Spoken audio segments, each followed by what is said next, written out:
नमस्कार, हमारे special bulletin आपकी विधानसभा आपकी खबर में आप सभी का हार्दिक स्वागत है और आपके साथ मैं जुड़ी हूं लीजा।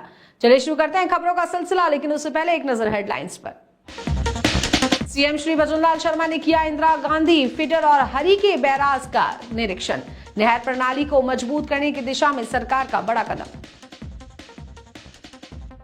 बैलों से खेती करने वालों को हर साल मिलेंगे 30,000 रुपए। किसानों ने भजनलाल सरकार का जताया आभार।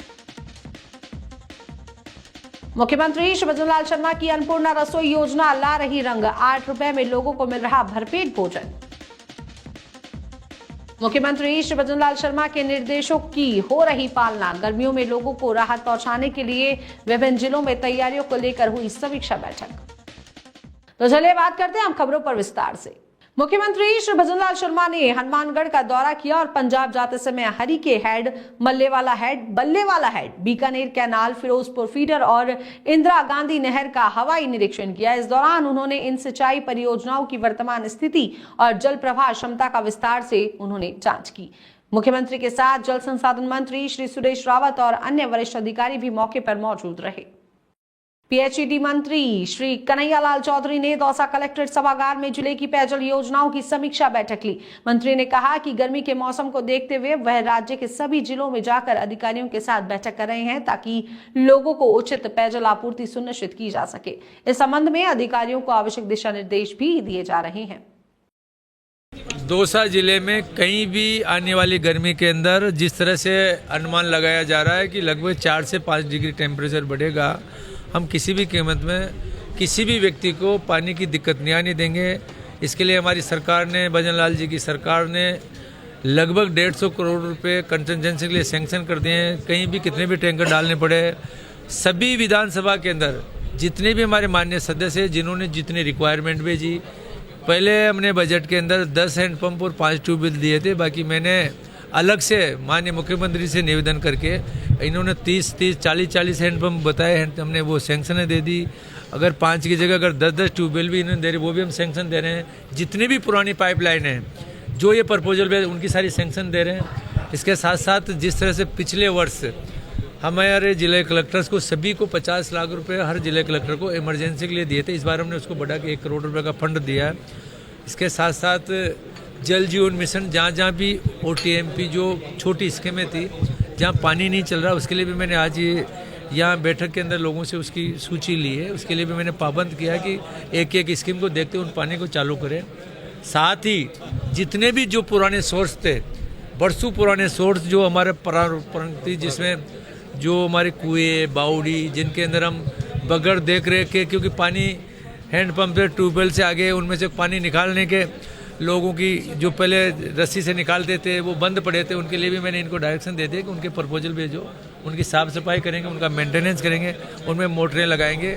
बाहर एक छोटी टंकी बना के जानवरों के लिए जो खेल वगैरह खोटे बनाते हुए हम उनसे जिससे उस पानी का सदुपयोग हो। ईश्वर की कृपा से, बालाजी महाराज की कृपा से इस बार अच्छी बारिश हुई थी, वाटर लेवल बढ़ा। तो ये सारी चीज़ें हम आज माननीय कलेक्टर, हमारे साथी विधायक सब ने मिलकर आज ये समीक्षा बैठक ली है।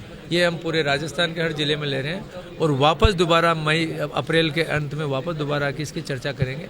और मुझे उम्मीद है कि इस बार हम कोई समस्या नहीं आने देंगे।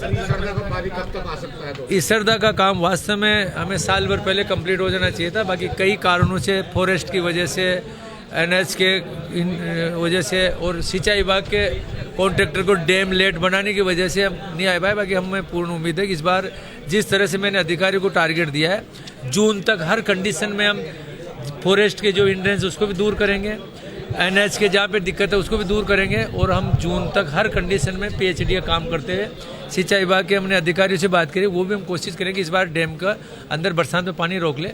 और इस बरसात के अंदर हम यहाँ पे, क्योंकि कलेक्टर भी आपके बहुत अच्छे हैं यहाँ पे, इनकी भी मंशा है कि जून के महीने में ख़त्म करते हुए इस आने वाली गर्मी के अंदर, तो हम जैसे भी तैसे करके हम व्यवस्था करेंगे। बाकी आगे वाली गर्मियों में दिक्कत नहीं आएगी, क्योंकि इस बार हम पानी नहीं रोके, नहीं लेके आएंगे तो फिर साल भर हमारा बर्बाद हो जाएगा। तो हमारा लक्ष्य है कि इस बार हम पानी रोकते हुए दौसा जिले में पानी लेके आएंगे। राजस्थान के ऊर्जा राज्य मंत्री श्री हीरालाल नागर ने कहा कि भजनलाल सरकार गर्मियों में सभी लोगों को बिना किसी रुकावट के बिजली आपूर्ति देने के लिए पूरी तरह से प्रतिबद्ध है। इसके अलावा पीएम सूर्य घर योजना पर भी सरकार का खास ध्यान है। हाल ही में मुख्यमंत्री ने बजट में घोषणा की है कि इस योजना के तहत उन उपभोक्ताओं को जोड़ा जाएगा जिन्हें अब तक 100 यूनिट बिजली मिल रही है। देखिए, हम पीएम सूर्य घर योजना पे फोकस भी है और उसको हम बेहतर तरीके से हमने योजना बनाई है। हमारे मुख्यमंत्री जी ने घोषणा की है बजट में कि हम हमारे उन उपभोक्ताओं को जिनको मुख्यमंत्री निःशुल्क बिजली योजना के माध्यम से जो अभी तक 100 यूनिट निःशुल्क दे रहे थे, अब उनको पीएम सूर्य घर योजना के साथ जोड़ेंगे और उसके साथ साथ वहाँ से उनको लगभग 1.1 किलोवाट का सोलर लगाएंगे तो 33,000 रुपये वहाँ से उनको सब्सिडी मिलेगी।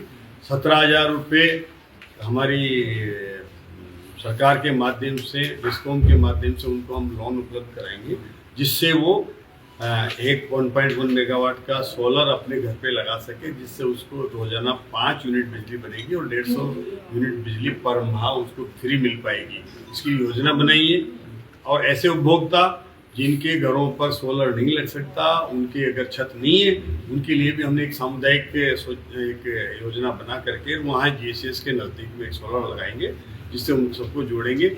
ऐसे उपभोक्ताओं को हम पीएम सूर्य घर सरकारी सहयोग के माध्यम से, डिस्कॉम के माध्यम से जोड़ करके और उनको निःशुल्क बिजली देंगे। जिनको अभी 150 यूनिट फ्री मिल रही है, उनको 150 यूनिट निःशुल्क बिजली आगे जा करके मिलेगी। उस योजना की हमने तैयारी कर ली है। जल्दी ही उसके टेंडर निकाल करके उस योजना को क्रियान्वित करेंगे। ऑनलाइन आवेदन होगा, उसके माध्यम से सबको उसका लाभ दिया जाएगा। नौहर नगर पालिका ने श्री राम वाटिका में भगवान श्री राम की अष्टधातु की प्रतिमा का अनावरण किया। यह कार्य स्वायत्त शासन और नगरीय विकास मंत्री श्री झावर सिंह खर्रा ने किया। मंत्री ने कहा कि भजनलाल सरकार हमेशा आम जनता की भावनाओं के अनुसार ही काम करती है। केकड़ी विधायक श्री शत्रुघ्न गौतम ने केकड़ी नगर परिषद में विधायक जन सुनवाई केंद्र की शुरुआत की। विधायक प्रतिदिन सुबह 9 बजे से 11 बजे तक जन सुनवाई कर आम जनता को राहत पहुंचाएंगे। विधायक श्री शत्रुघ्न गौतम ने कहा कि मुख्यमंत्री श्री भजनलाल शर्मा आम जनता को घर बैठे राहत पहुंचाने के लिए प्रशासनिक अधिकारियों को गांव-गांव ढाणी भेजकर रात्रि चौपाल का आयोजन कर रहे हैं, ताकि गरीब व्यक्ति को अपनी समस्याओं को लेकर सरकारी कार्यालयों के चक्कर नहीं काटने पड़े। मुख्यमंत्री श्री भजनलाल शर्मा के निर्देश पर अवैध खनन पर रोक लगाने के लिए एक विशेष अभियान चलाया जा रहा है। इसी के तहत लूणी नदी में हो रहे बजरी के अवैध खनन पर पूरी तरह से रोक लगा दी गई है। अब तक की गई कार्रवाई में हजारों टन बजरी के स्टॉक को जब्त किया जा चुका है। बारा के छबड़ा चिकित्सालय में भजनलाल सरकार के द्वारा मरीजों के इलाज के लिए हर संभव प्रयास किए जा रहे हैं। इसी दिशा में छबड़ा विधायक श्री प्रताप सिंह द्वारा 48 लाख रुपए की लागत से नवनिर्मित ब्लॉक पब्लिक हेल्थ यूनिट का लोकार्पण किया गया।